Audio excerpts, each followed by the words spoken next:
എനിക്ക് ഈ കഥാപാത്രത്തെ ഒന്ന് പഠിച്ചാൽ കൊള്ളാമെന്നുണ്ട്. പഠിപ്പിച്ചാലും അത് പഠിക്കാനുള്ള കഴിവ് തനിക്കുണ്ടെന്ന് തോന്നുന്നില്ല.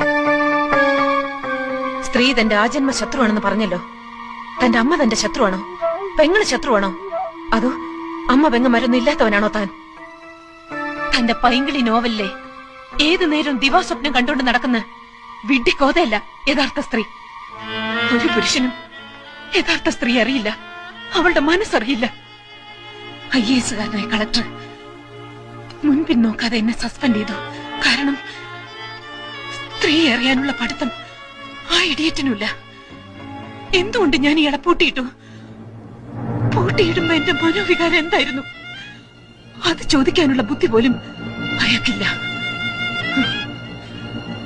കഥാപാത്രത്തെ പഠിക്കാൻ ഇറങ്ങിയിരിക്കുന്നു. പഠിപ്പിക്കാടോ, പഠിപ്പിക്കാം എല്ലാരെയും.